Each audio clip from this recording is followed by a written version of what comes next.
Yo, so what's going on, Battlefuckers? It is Pwn, and we are back with another Battlefield 3 gameplay. And today, in honor of the actual commentary, I am using the naked FAMAS because I know you guys are sick patty cake! I know you guys are into that sick kind of stuff, so was that just a dead body laying in the back of a truck? My god, that might have been my uncle's. So anyways, I want to talk to you guys about a commentary topic that I think could spark and even interest you guys. So I definitely expect you guys to list off more people that you would like to make similar patty cake commentaries about. I'm sorry, I've got patty cake Tourette's or something. Ever since I realized how good you can get with patty caking somebody, any suspecting person, I don't go for the man tags anymore. I don't knife people. And whenever I have the assault class out, I just patty cake people and kill them. But anyways, back on topic. What would you do if you met Hugh Hefner? This is a question I asked myself at first. Everybody puts out probably the standard question. There's a few questions you'd ask, standard just out of curiosity, no homo questions. I'm sure there'd be a handful of them that you'd ask in Foos, Row, Duh.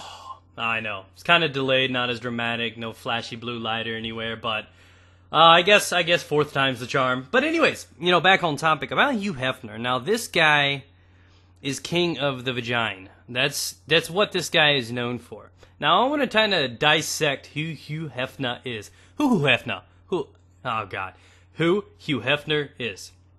Now, this guy has been able to create one of the largest empires in the world, really brought sex and, media into light. What he did was, basically took, half-naked women, which every guy likes to see, put them in a magazine, probably did movies, Lord knows what else this guy's been involved in, and he created an empire, a straight-up empire, behind naked women.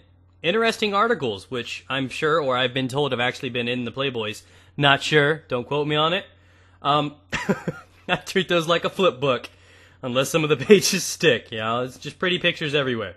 And it turned into this giant thing now. You gotta respect the guy, because he built a giant empire on something that a lot of people, especially during the time, would have looked down on, because it wasn't proper, if you will. A lot of people looked down on stuff back then. I mean, what you'd see now, which would be appalling or absurd or just straight up naughty, he did back then and got away with it and was like, yo, tell me you don't like to look at tits. And nobody called his bluff. Everybody was like, this dude knows what's up. I love boobages all up in my face. And everybody was just siding with him. They absolutely loved it. And he made a fortune off of it. Now, many of you guys have checked it out. You guys know who and what Hugh Hefner is. And you know all about the Playboy bunnies, all about what it is. You probably got a few of them stashed away in a little shoebox under your bed right now. Don't act like you don't. Don't.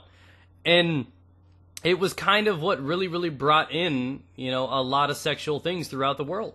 Now, if I was able to sit down, it would not turn into like a just chill back where he'd be sitting there with his pipe and his little, silky red, bathrobe on. I'd be chilling right next to him, sitting there eating Cheetos with my ducky swag, looking just as equally fresh.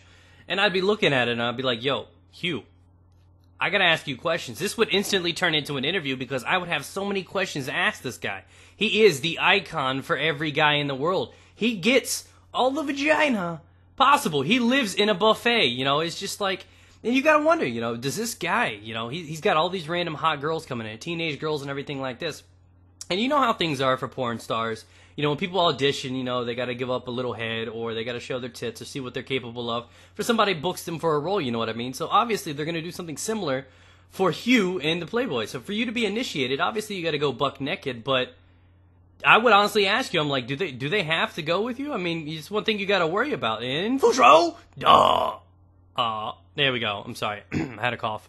But that's kind of what you had to deal with. Is I start to think a little bit and I'm like, did he sleep with every woman that was ever in that magazine?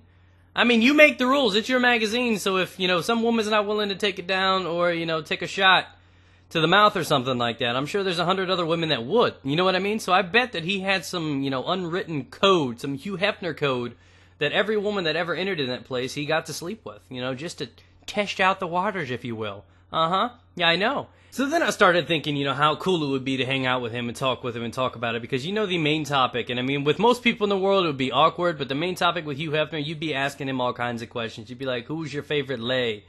Let me see your dick. All kinds of weird shit that if it was anybody else in the world, it would probably come off homo or very unusual. But this is Hugh motherfucking Hefner, you know what I mean? He is the guy that has had more vagina probably than any man ever. So it's safe to say that the majority of men on this earth would do anything to not only be in his shoes and have that much vagina, but be loaded as hell.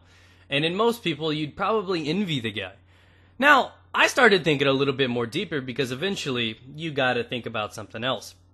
So I started thinking, man, through what he's been through and having access to all of these titties throughout his entire life, would you sacrifice having a real relationship, being in love, raising a family? Would you sacrifice because you know you have never-ending flowing pussy throughout the rest of your life? You know what I mean? That's a question to ask yourself. I mean, if you knew right now, I mean, no matter how many people are taken or anything like this, if it meant having new vagina every day for the rest of your life, new women every day for the rest of your life, do you think that would get stale, or do you think that is the highlight? That is the life that every man in the world wants to have? What do you think? You know, so a little bit I started thinking, I'm like, hey man, you ever been in love? That would have been one of the questions, probably one of the most serious questions I'd ever have to ask him, and the ones that, if I had to pick one question to ever ask him, I'm like, was it hard? I mean, because he took a road where basically he never was in a serious relationship. He does not belong to anyone. There were so many half-naked women in his life, I'm sure no woman would be comfortable with her sexuality, with being with him, and him being around all these other women and stuff. So there'd be competition issues, all of them living in a house. It's just one giant boob buffet, and that would complicate a lot of things. So he chose this lifestyle, and it came with a consequence in my mind. And I don't think I could ever spend, you know, my life knowing and experiencing what love is, you know, the ups and downs, the pain, the heartache, and, you know, the triumph, all of that together. I would, in a heartbeat, you know, I feel bad for him a little bit. I mean, you got to respect the man that's had what he's had and what he's done in his life and built that empire. But I feel bad for the man. I mean, I bet he's never really had an in-depth, serious relationship. You know what I mean? He's stuck to his title. He is Hugh Hefner. And seeing him tied down is just not going to happen. Dude's old as hell, and, you know, what was her name? Tried to put a ring on it, and it didn't work. And you got to worry about that kind of stuff, man. You got to respect the shit out of him. And he was a great man. So one of the questions that I would have to ask him, the biggest question I would ask him is, would you do it all over again?